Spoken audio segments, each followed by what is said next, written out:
Je sais pas si on voit, ouais, on doit avoir un peu, on est à 38, presque 39 degrés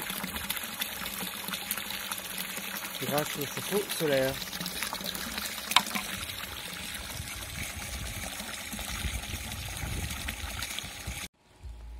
Bonjour, aujourd'hui je vais vous montrer l'installation du chauffe-eau solaire sur la première vidéo qui est en lien. Vous pourrez regarder son montage et là c'est son installation définitive et utilisée depuis 2 ans maintenant. C'est le deuxième été. Donc comment ça fonctionne? Allez, on y va. Premièrement, j'ai un câble là, un tuyau pardon, qui va puiser l'eau directement dans le skimmer. Voilà, et qui va aller dans le local technique pour se brancher à cette petite pompe. Ensuite, cette petite pompe propulse l'eau en haut. Voilà, passe par là. Et on voit le tuyau noir qui ressort et qui va aller dans le chauffe-eau solaire. Qui est, alors, je suis pas bien grand, voilà. Donc l'eau va être stockée plusieurs minutes au soleil dans ces tuyaux noirs. Puis ensuite, au bout de quelques minutes, la pompe se réactive.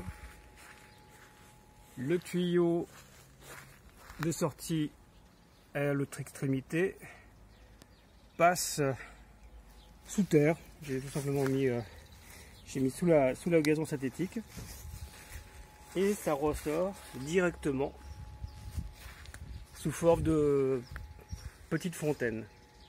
Alors ça c'est mon installation.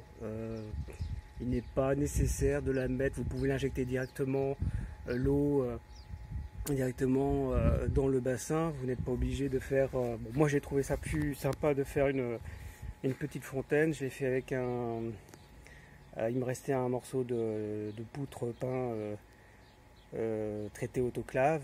Là sur l'axe, c'est ni plus ni moins qu'une barre d'aluminium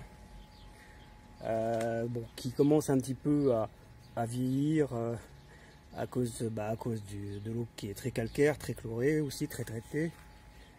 Voilà. Bon, après c'est une installation comme une autre.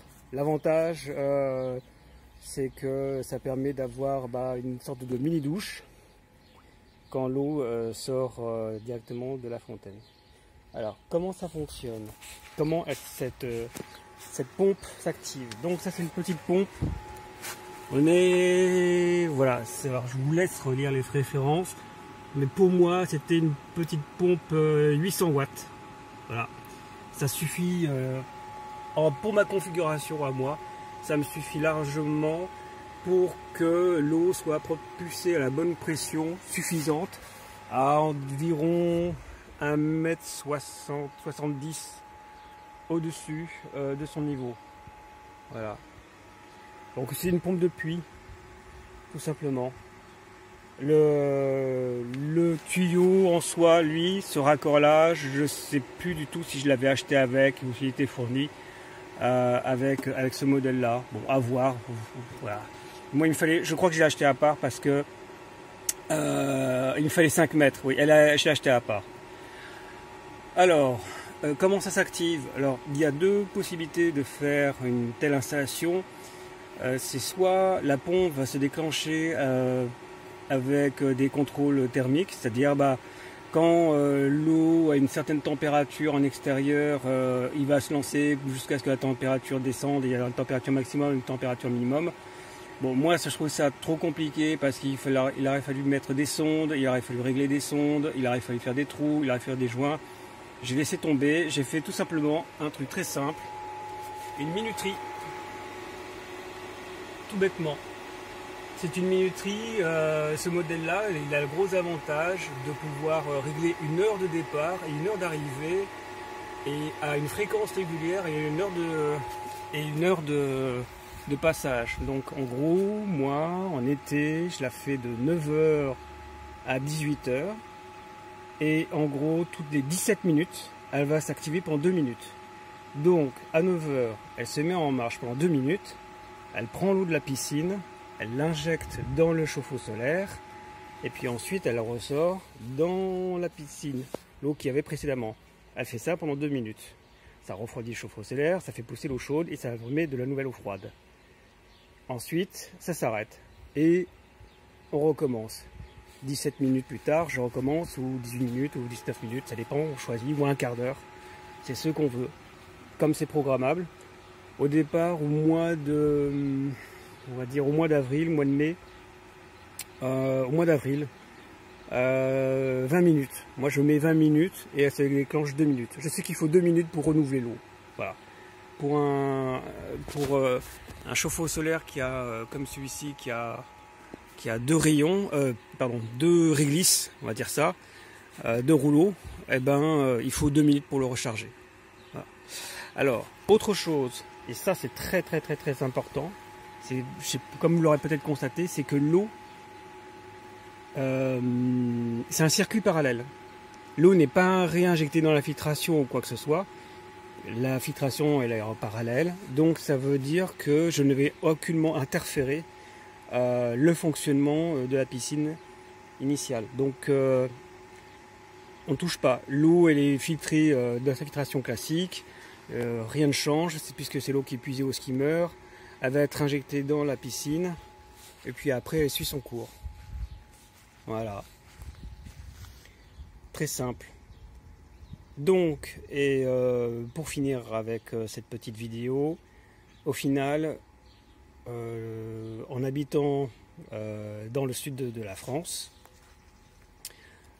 on a gagné en 2022, on a gagné, et en 2021 aussi, on a gagné 1 mois. On gagne 3 à 4 semaines de piscine en plus. L'année dernière, on se baignait le 1er mai. Ouais, à peu près ouais, du 1er mai et du 1er mai jusqu'au fin septembre. Après, bon, bah, tout dépend de la météo. Là, en 2023, on a un temps vraiment catastrophique. Un vent froid, des températures en dessous de 15 degrés la nuit. Donc à ce moment-là, ça sert à rien, même s'il fait super beau, super chaud, ça sert strictement à rien de chauffer l'eau. S'il attend la nuit, il fait en dessous de 15 degrés parce qu'elle va se refroidir. Autre chose très importante, c'est que certes, on va chauffer l'eau, donc on va gagner plusieurs degrés chaque jour, mais il est impératif, obligatoire, de bâcher le soir la piscine. Ça, c'est nécessaire, sinon tout l'apport calorique sera complètement perdu. Donc moi j'ai acheté cette bâche. C'est une bâche bon voilà, et elle est extrêmement efficace. Elle nous garde bien, je l'ai fait faire sur mesure et on garde la température, on perd très peu. Au final on va gagner en gros sur une semaine où il fera beau, on va gagner 2,5 degrés, 2 degrés et demi dans la journée. Elle va en perdre un petit peu le soir et on aura peut-être 1,8 à 2, je sais pas, 2 degrés. Et petit à petit, en fait, au bout d'une semaine, on aura gagné la température qu'on souhaite.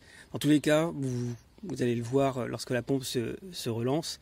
L'eau, lorsque moi elle est stockée 18 minutes, elle sort à presque 40 degrés. Voilà. Et petit à petit, ce mélange d'eau chaude est couplé à cette bâche à bulles le soir, fait que on gagne beaucoup d'eau, beaucoup de température, beaucoup d'eau chaude. J'arrive plus à parler. Bon, bref, j'ai tout dit. Merci.